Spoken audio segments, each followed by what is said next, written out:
I just quit my job. I have a week of experience under my belt and I have survived. I'm Brandy Ange, an author living on the Outer Banks of North Carolina. Recently, I quit my day job to write full-time and share my love of all things bookish here on YouTube. Welcome to my journey.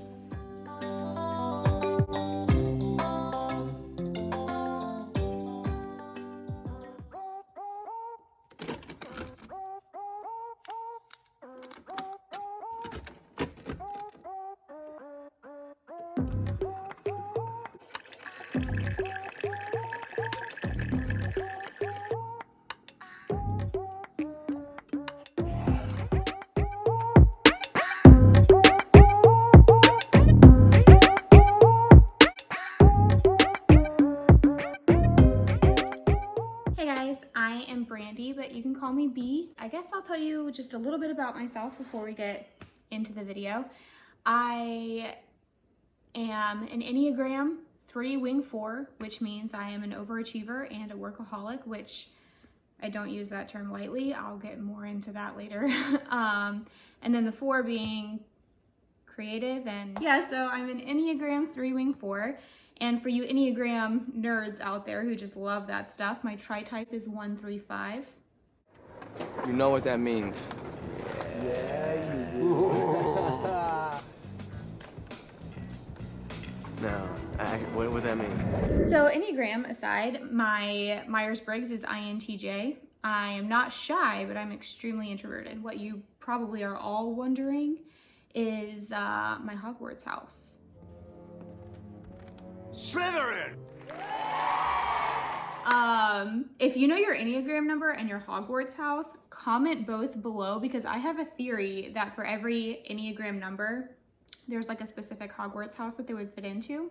So comment below because I'm curious to know if I'm right, because I think I am. Anyways, so getting into like the actual video. I finally did it. I quit my job.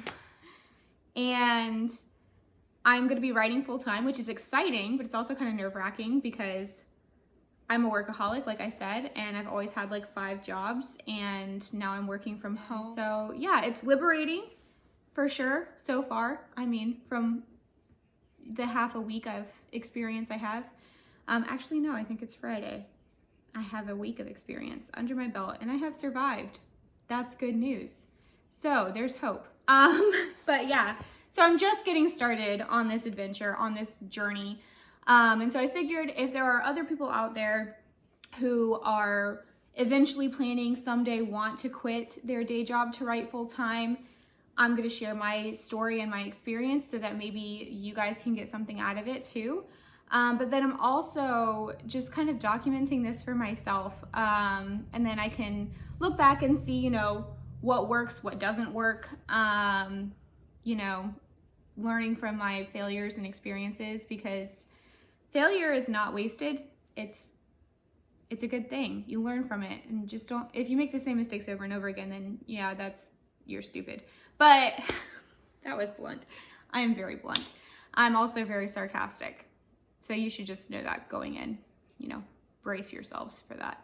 Sarcasm is my first language. Yeah, so a little bit of background on me as a writer. I started writing in 2nd grade with Frog and Toad fan fiction, like you do. In middle school, I moved on up to Harry Potter fan fiction, upgrade. And then in high school, I took an actual creative writing class and I started writing original poetry and short stories. So that's, I think, really when I started like digging my teeth into it, and I decided like, I love this. Like I want to do this. But somewhere along the line, somewhere in my childhood, I don't remember anyone specifically saying this to me. I don't think my teachers ever told me this.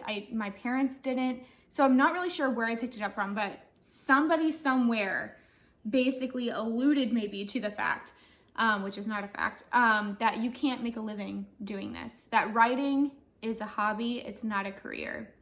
And I'm not sure where I heard that lie, but I believed it like down to my core. So when I started looking at colleges and wanting to go to school, like I didn't think majoring in creative writing was a good investment. School is expensive. I was taking out student loans. Highly do not recommend. If you have not gone to college yet, do not do student loans. I digress. So yeah, I just didn't think that that was an option for a career, and that it was always just going to be like this thing that I did for fun for myself.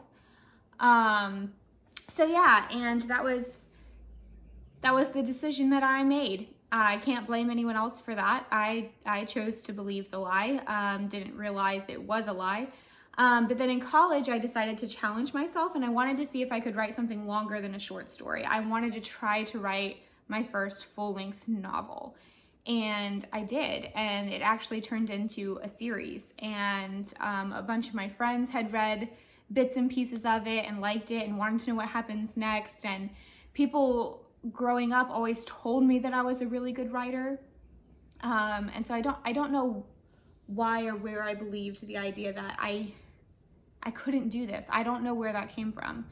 But flash forward to me getting a practical degree in management of nonprofit organizations and getting a big kid job in the for-profit sector, because that made sense. And I was miserable. Like, I was completely and totally miserable. Agony beyond power of speech.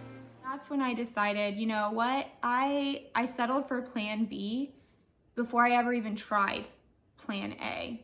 And I was going to give it a go. And so I went back and I started rereading my book, and I started editing it and tweaking it and changing things and adding things. I got feedback from publishers, and I went back and added like an entire subplot line and stuff like that. And then finally got to the point where I was like, okay, well, it's not perfect. It's never going to be perfect, but I'm going to call it finished. And I told people, I put it out there. I was like, I am going to publish my book. And I was overwhelmed by the response of friends, families, acquaintances, complete strangers. Like, people were coming out of the woodwork with an overwhelming amount of support. And so many people were like, oh my God, finally, like, you're finally doing this. And I was like, I didn't realize you were waiting. Like, why didn't you say something?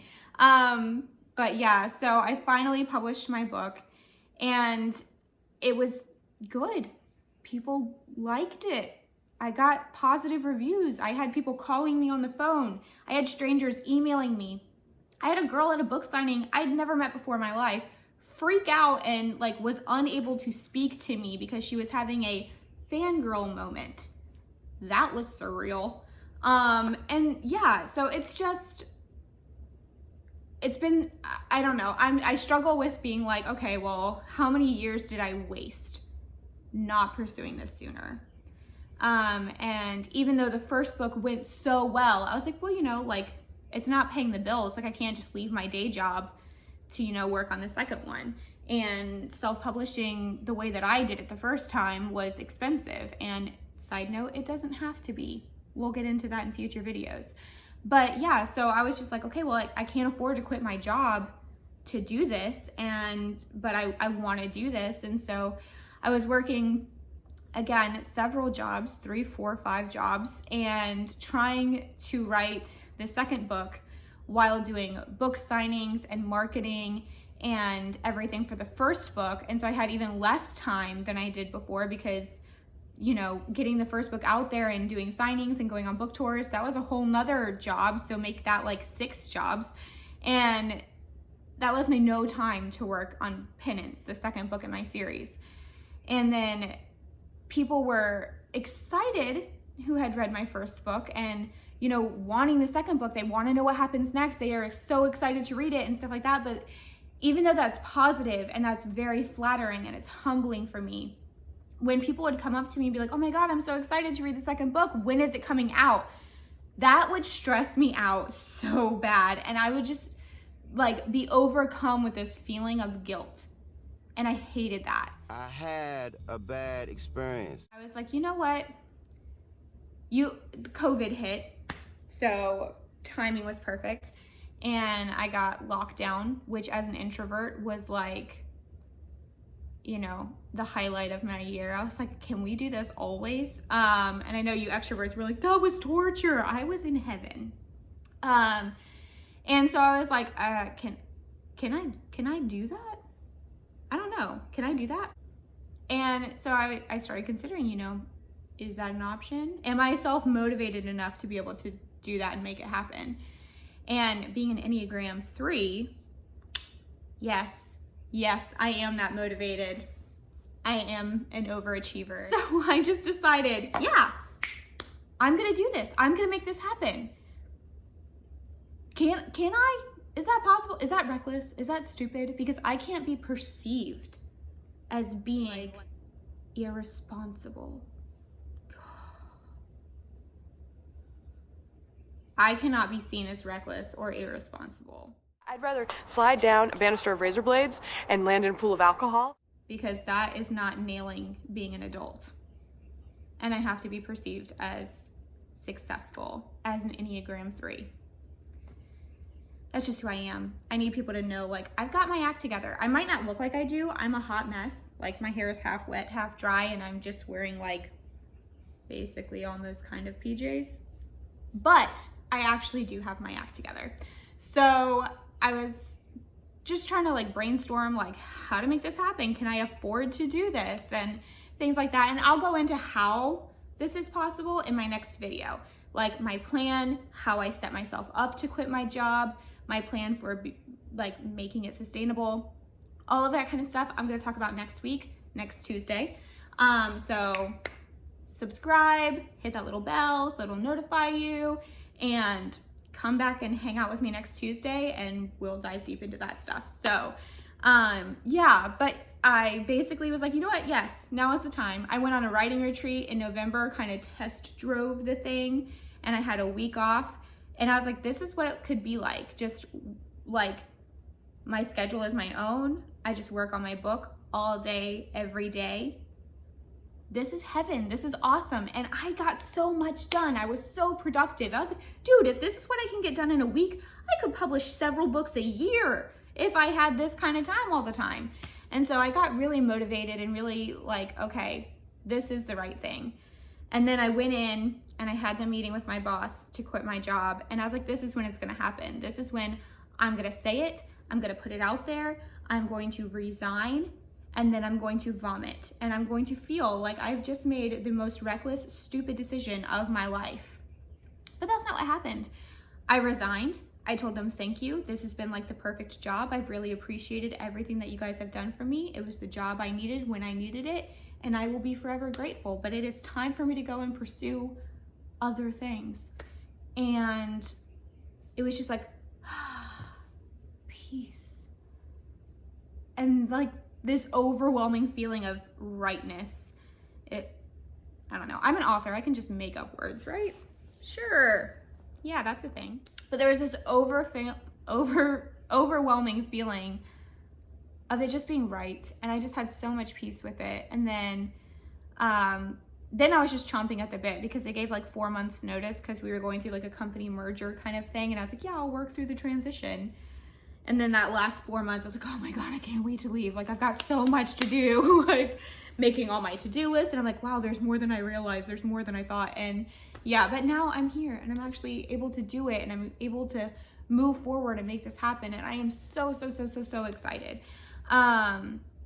So yeah, I have quit my job to write full time. And so if you're a writer and this is a goal that you have and you eventually want to quit your day job and be a full-time author, then I hope you'll stick around and you all, you know, watch my journey, learn from my mistakes so you don't have to make those ones. You can make different ones.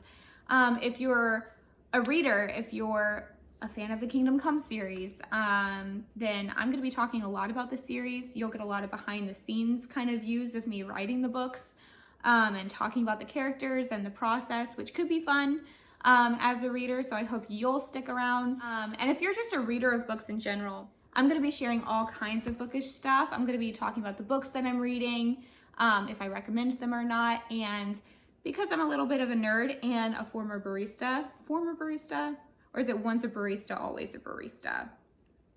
I think that's the case. But yeah, so I miss mixing drinks. I miss, you know, all that kinds of stuff. And I love baking and cooking and stuff like that. So I figured for every book I review, and everything that I'm reading and talking about, then I'm gonna do like a themed snack and like a beverage to go with it. So those are kind of my plans right now for the channel, is just, you know, get to know you guys, build a community. Since I am gonna be working from home now, it'll be nice to, you know, hang out with you guys here on YouTube. So I hope you'll stick around. And I am super stoked to just really get to work on Penance and bust my butt writing and editing. I'm done writing that book. I'm mostly editing now, and then I've got a few rounds of editors that go through it, and then I'll go through and make the corrections and start the self-publishing process, which I will share with those of you who are looking to maybe self-publish a book. So we're gonna get into all kinds of goodies on this channel, and I hope that you will subscribe and hit that little bell so that you don't miss a single video. So thanks for hanging out with me today, and I will talk to you soon, and I will see you next Tuesday. Thanks for watching. Make sure you subscribe and you hit that little bell so that you're notified every time I upload a new video. See you guys next Tuesday.